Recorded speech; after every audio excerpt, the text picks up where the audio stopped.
as with gold or any other commodity-backed standard, I don't see it replacing paper money or fiat currencies, because even if say the dollar were to collapse someday, I'm not predicting that, but even if it were to collapse someday, something else would take its place. Esto es La Inquietud con Garret Edwards, el lugar donde hay más preguntas que certezas.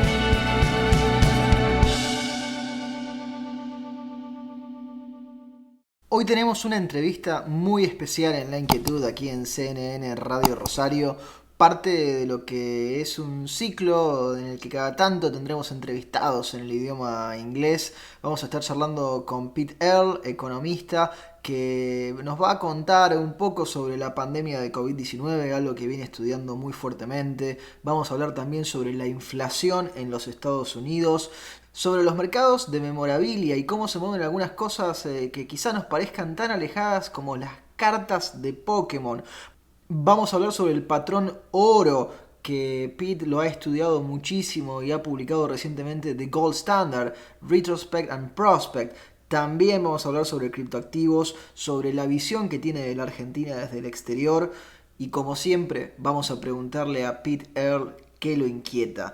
Quédense del otro lado, esta entrevista es en inglés y se disfruta de principio a fin. Damos vuelta de página aquí en La Inquietud por CNN Radio Rosario y hoy tenemos un enorme honor, placer y privilegio con además una entrevista que tiene varias particularidades. Por un lado es una entrevista de índole presencial. Ustedes, los que nos están viendo ahora en la pantalla del otro lado, seguramente están notando que no la estamos haciendo en el formato clásico de Zoom al que estamos acostumbrados, sino que lo estamos haciendo en persona. Del otro lado es también una entrevista muy especial porque es una de las primeras que hacemos en inglés aquí en este ciclo.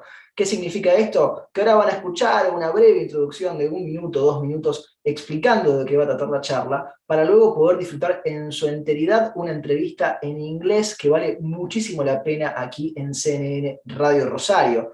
Me acompaña del otro lado Pete Earle. Pete es economista, trabaja en el American Institute for Economic Research en AIER, ha estudiado durante muchísimos años lo que tiene que ver con el mercado, con las finanzas, con el mundo de los criptoactivos y de las criptomonedas. Tiene también un máster y un MBA y además estudió ingeniería en West Point. Se dedicó durante más de 20 años al mundo de los mercados y ha sido publicado en un montón de los medios más importantes que ustedes pueden encontrar de habla inglesa. Por eso es un placer tener a Pete Earle aquí con nosotros. Pete, ¿cómo estás? Garret Edwards te saluda.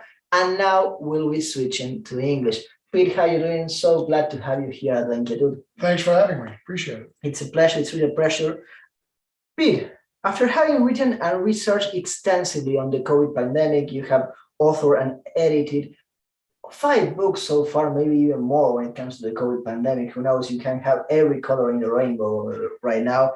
And taking into account that we are not yet through the woods when it comes to the pandemic, what do you think it might be the most enduring effect that the pandemic has had on the economy?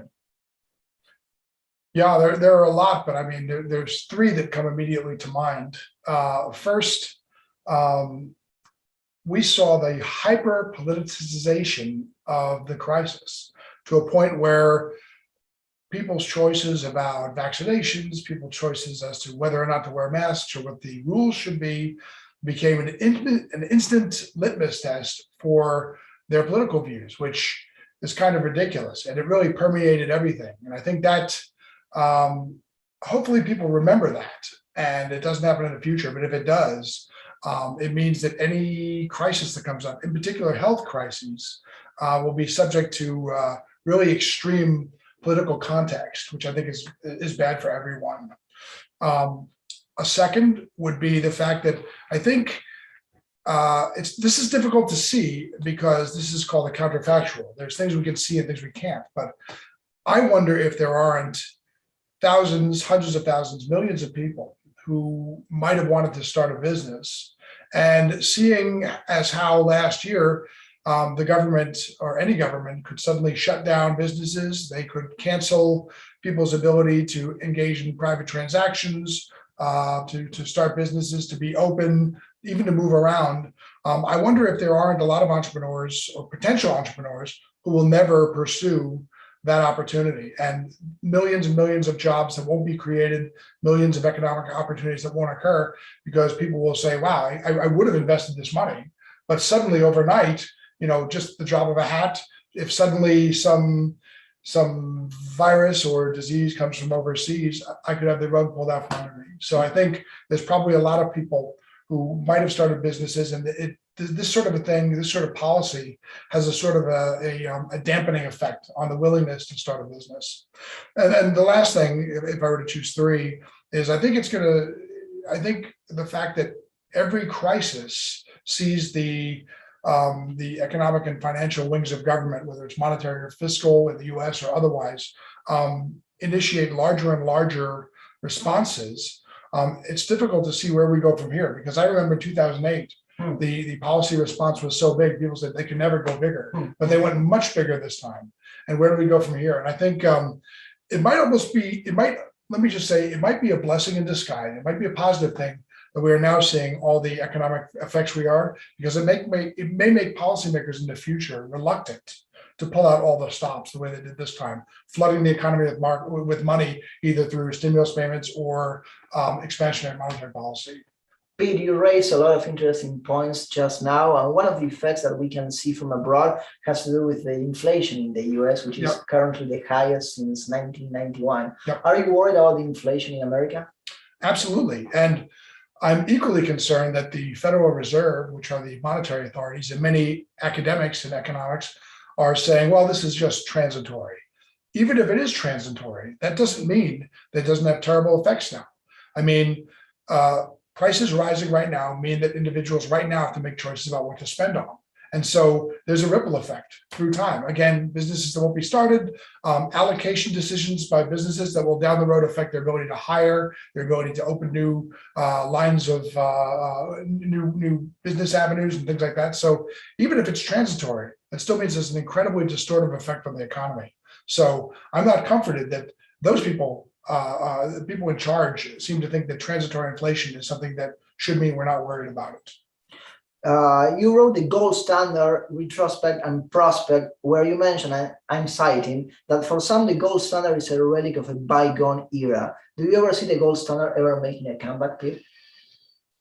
I don't know that I see it making a comeback in the sense that it replaces fiat currencies. I think it would be a great thing if there were a market for currencies, and that a gold-backed or a silver-backed or whatever, platinum, palladium, nickel, anything, commodity-backed standard were to emerge.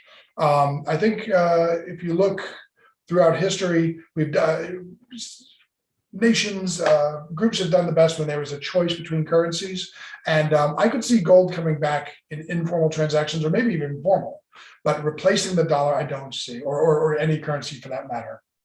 You have also researched extensively on cryptocurrencies, even before Bitcoin was a mainstay term from everybody's houses and households.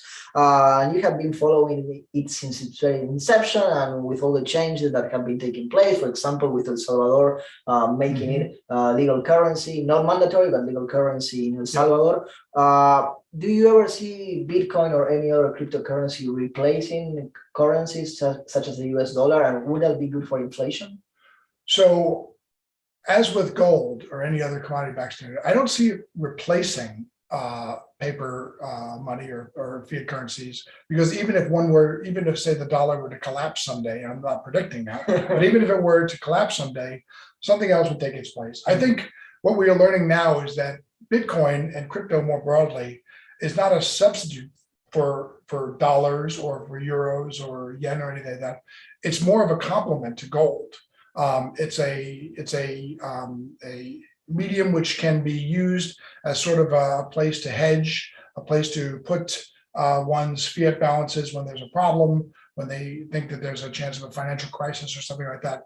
But complete replacement, I don't see. And again, I think that a really healthy economic development would be a hugely competitive market for money, where gold and silver and even fiat currencies and all sorts of crypto competed against each other. And over time, the market process would weed out those two or three or one that were the best that was really the best for everyone. Peter, you recently published an article on AIER about the market for Pokemon cards. I think we can all remember that, at least those who were alive in the 90s and the early 2000s. Yep. And there's a market for memorabilia. Sure. How do you think that market relates to more, let's say, traditional markets? Yeah, so the Pokemon card phenomenon is interesting because every time we have a large increase, not only in the size, but in the rate of increase in the money supply, you find that asset prices increase, whether it's stocks or things like that, land, whatever.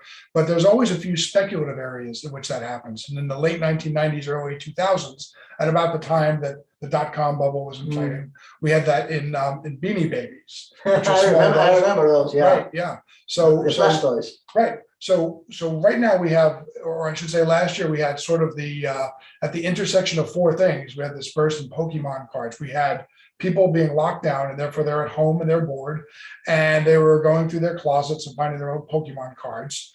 Second, we had. Everybody wanted to find a Charizard back then. That's right. They wanted to find the 10 quality shiny or shiny Charizard. That's right. I'm surprised I know that. Actually, not surprised. So there was boredom and there were people sitting at home. There was Pokemon's 20th or 25th anniversary last year, which a lot of people play the video game now, so the market for Pokemon's larger. And then you also had, because the people who used to play that now are adults and they have money. And they have right. And then you also had the fact that in the US government was sending out stimulus funds to people, thousands of dollars, and you have the expansion of the monetary supply. So people all of a sudden we're seeing Pokemon cards rise 2,000, 3,000, 5,000%. And so I believe that Pokemon cards now are in the same sort of speculative mania role that Beanie Babies were in the past. The thing I mentioned in the article, though, and I think it's important to know, and this is, I think, one of the interesting things, is that a lot of these things are being graded up by people who appraise collections. So even if you have a card that you bought for 50 cents 20 years ago, and somebody says it's worth $1,000 now or 5,000, that's an appraisal. That's not the market. So you could go to sell that for 1,000 and say, I want 5,000 more. And somebody could say, I'll give you $6 or $10. So my concern is for people who are really heavily invested in that and possibly paying higher prices. Many markets are like the Roach Motel. It's easy to get in. It's very difficult to get out. That's really interesting. Peter, I'll change it to another subject to take advantage of you being here with us today. From abroad, how are you perceiving Argentina's economy? So, I mean, a view I've had for a long time is that Argentina is an economic powerhouse being held back by one factor, and that is a very, very sort of loose or accommodative monetary policy. I mean, I believe I read that whether it's 50 years or 100 years, I can't remember, the average inflation rate has been something like 23% on average per year. Now that, of course, has spikes and bottoms, but I mean, to me, that's frankly tragic. I mean, like, you have a great number of resources, industrious people who are really sort of hamstrung by monetary policy. My view is that, so two views. One is that Argentina is one great monetary innovation away from becoming, one of the greatest economic powers in the world, maybe one of the, I mean, certainly in the top 5 or 10. And second, that more people should listen to Javier Milei. Yeah. Things like that. Is that friend of ours, we say hello to him. Yes, I think people would do well to listen to him, and I think he's got some great ideas. Some things that are very timely, especially when it comes to the fact that money is really sort of the guts of the economy, and it doesn't matter what your productive potential is and what your output is. If money continues to be unpredictable, it hinders economic calculation, and from there, it does all sorts of damage. Okay, the last questions we ask to all of our interviewees, it's the same one. I mean, it's a pun at least in Spanish because the program is called La Inquietud. We're going to translate it now and we're going to leave just half of the pun in there. Okay. What makes Earle restless? Boy, there's a very long list, but I mean, I guess I would say science, in particular social science, driven by ideology, driven by political whim instead of by facts and empirical knowledge, information. Pete, we'd like to thank you very much for your time, your kindness, and your generosity in accompanying us today at Inquietud. Thank you so much for having me. It was great. Lo teníamos a Pete Earle aquí en La Inquietud por CNN Radio Rosario. Esto fue La Inquietud con Garret Edwards. Síguenos en redes sociales y en www.edwards.com.ar.